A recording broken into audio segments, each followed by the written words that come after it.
Morning students. चलते हैं अपनी नेक्स्ट क्लास में। हम लॉ पढ़ रहे थे, लॉ ऑफ केमिकल कॉम्बिनेशंस की बात चल रही थी अपने टॉपिक में, जिसमें हमने आपकी कितने लॉ पढ़ चुके हैं अपन? 4 लॉ अपन पढ़ चुके हैं। नेक्स्ट बात करते हैं 5 लॉ की, Dalton atomic theory. This is a theoretical concept. Dalton बात करेगा किसके बारे में? एटम्स के बारे में। देखिएगा, डाल्टन जो है ब्रिटिश साइंटिस्ट है, ब्रिटिश जॉन डाल्टन इन 1803 में propose the concept of atom. किसकी बात की उसने? एटम की बात की। सबसे पहले किसने? डाल्टन ने। For the smallest particle of the atom, की जो मैटर का स्मॉलेस्ट पार्टिकल है वो क्या है? एटम है। एटम के बारे में अपन नेक्स्ट सेकंड चैप्टर में पूरा डिटेल पढ़ेंगे। अभी फिलहाल क्या है, आपकी थ्योरी है एटम के बारे में। Dalton gave the concept of atomic theory. तो एटम के बारे में डाल्टन ने एक थ्योरी दी जो किस नाम से जानी जाती है? Dalton atomic theory, to prove the law of atomic combination. कि जब आपने लॉ ऑफ केमिकल कॉम्बिनेशन में पढ़ा है, कंजर्वेशन ऑफ मास पढ़ा है, जितने भी लॉ हैं हमने सब में रिएक्शंस देखी है। रिएक्शन में हमने क्या देखा है कि एटम आपस में कंबाइन होकर क्या फॉर्म कर रहे थे? प्रोडक्ट या मॉलिक्यूल बना रहे। तो इसका मतलब एटॉमिक कॉम्बिनेशन ही क्यों होता है, इसने प्रूव किया ये atomic theory of the Dalton. देखिएगा, बात करेंगे some important points of the atomic theory of Dalton. First point की बात करते हैं अपन इधर। डाल्टन ने सबसे क्या कहा कि matter is made up of the, first point है इसका, matter is made up of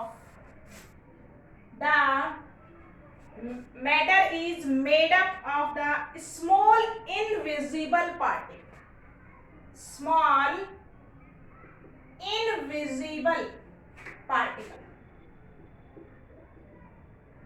सबसे पहले इसने बात क्या कही कि जो मैटर है वो made up of the small invisible particle, that is called atom. First point of the Dalton theory. आपको क्लियर हो गया होगा कि मैटर का जो स्मॉलेस्ट इनविजिबल पार्टिकल है वो क्या है? आपका एटम है। सेकेंड पॉइंट देखिएगा, सेकेंड पॉइंट क्या कहता है कि all the atoms of a given element, all the atoms of a given element, कि मेरे को जैसे आयरन शीट दी गई है, लोहे की शीट दी गई, तो उसमें कौन से एटम होंगे? आयरन एटम होंगे। तो ये बात कहिए कि all the atoms of a given element are identical। कैसे होते हैं? are identical in some properties।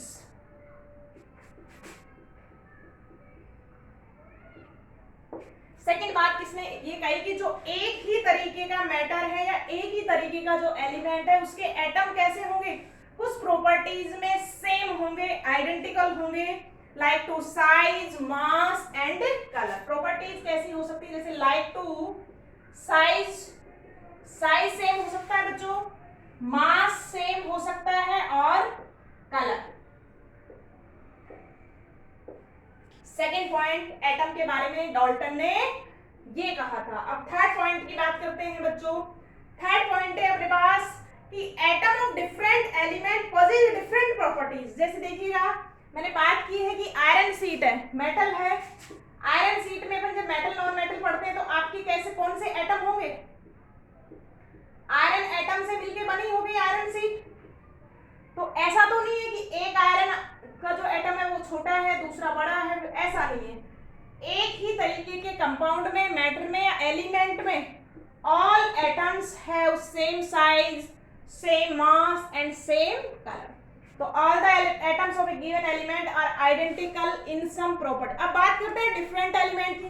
देखिएगा, मैंने एलिमेंट आयरन शीट की बात की, मैंने कॉपर शीट की बात की। तो डिफरेंट एलिमेंट है, डिफरेंट मैटर है, तो इनकी प्रॉपर्टीज भी कैसी होंगी? डिफरेंट होंगी। तो थर्ड बात क्या कही थी डाल्टन ने?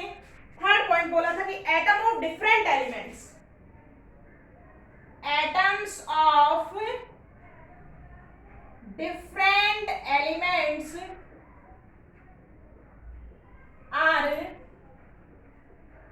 डिफरेंट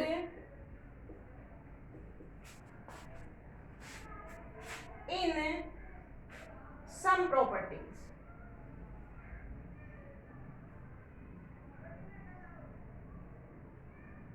ये डिफरेंट एलिमेंट जो है वो क्या शो करेंगे, डिफरेंट प्रॉपर्टीज क्या है शो करते हैं। आप देखिएगा फोर्थ पॉइंट की बात क्या करते हैं, तीनों पॉइंट्स आपको क्लियर हो गए होंगे।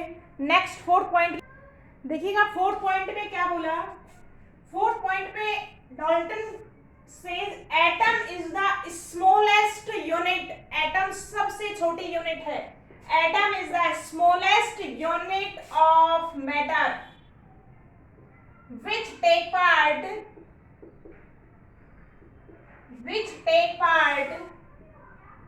in chemical combination।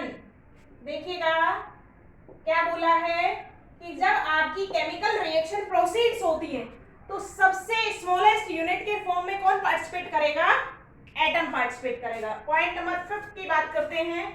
Point number 5 है अपने पास कि जब रिएक्शन फॉर्म होगी और आपका क्या बनेगा, एलिमेंट आपस में कंबाइन होकर क्या बनाएंगे, compound.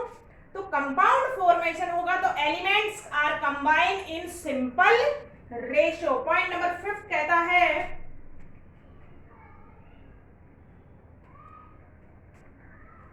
atoms of two or more element, atoms of two or more element combine in simple ratio।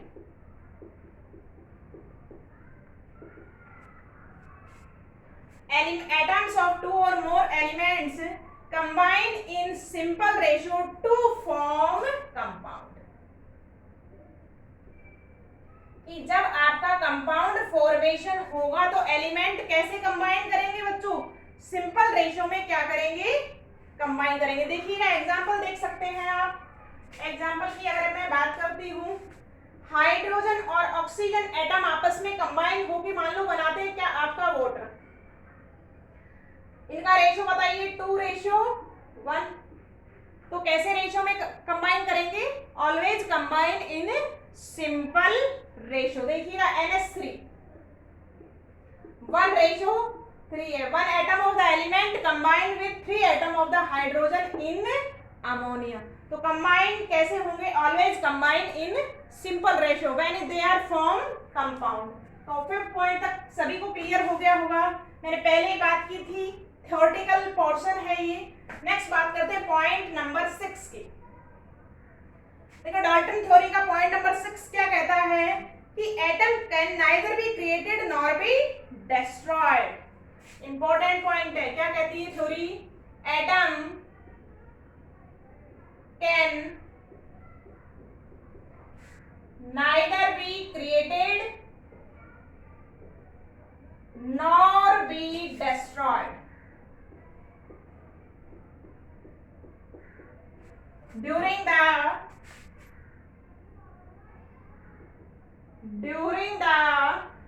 physical and chemical change।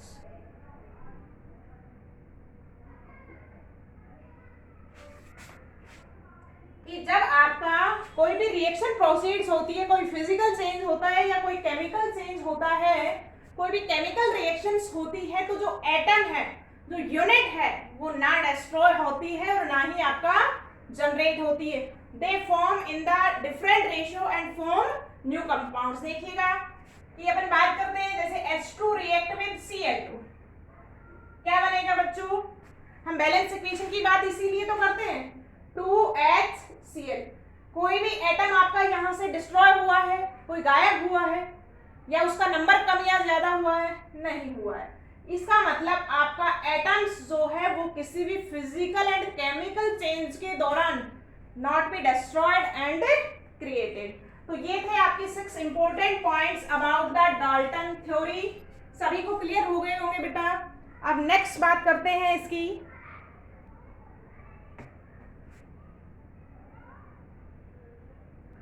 Next बात करते हैं अपन limitations of the Dalton theory. देखिएगा डाल्टन थ्योरी के कुछ ड्रॉबैक्स थे। ये can not explain the all points about the matter.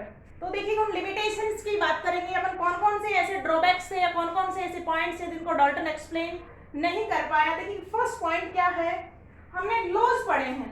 हमने पहला लॉ पढ़ा था, लॉ ऑफ मास कंजर्वेशन, या हमने बात की थी लॉ ऑफ केमिकल कॉम्बिनेशन में। तो आपका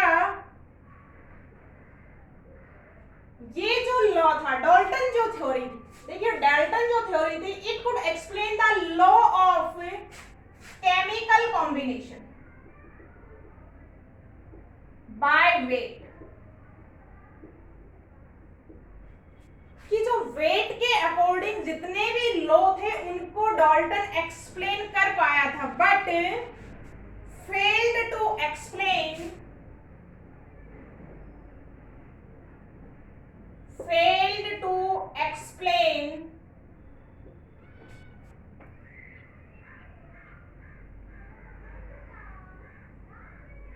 गैलुसेट्स लॉ ऑफ गैसियस वॉल्यूम। इस लॉ को क्या है, डाल्टन एक्सप्लेन नहीं कर पाया था। सेकंड ड्रॉबैक्स की बात करते हैं अपन। देखिएगा ये क्या एक्सप्लेन नहीं कर पाया, it could not be explain why atom of the different element, it can not explain why atom of different element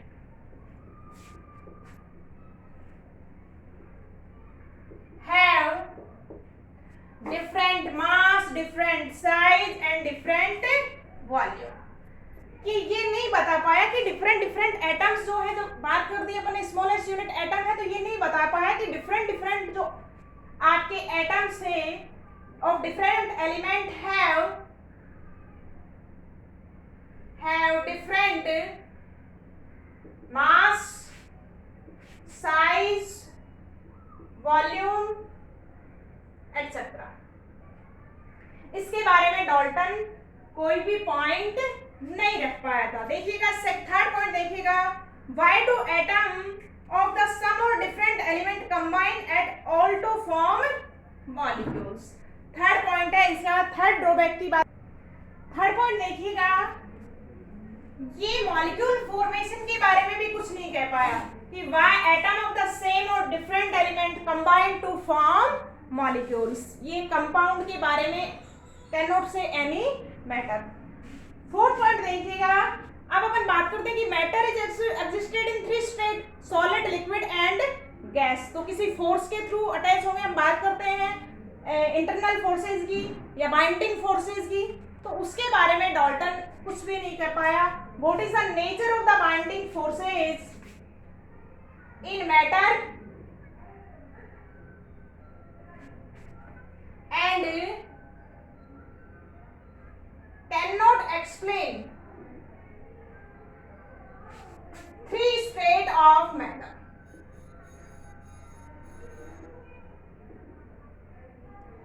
It cannot explain three state of matters like solid, liquid and gas। Solid, liquid और gas के बारे में Dalton कोई भी point नहीं रख पाया था। नेक्स्ट बात करते हैं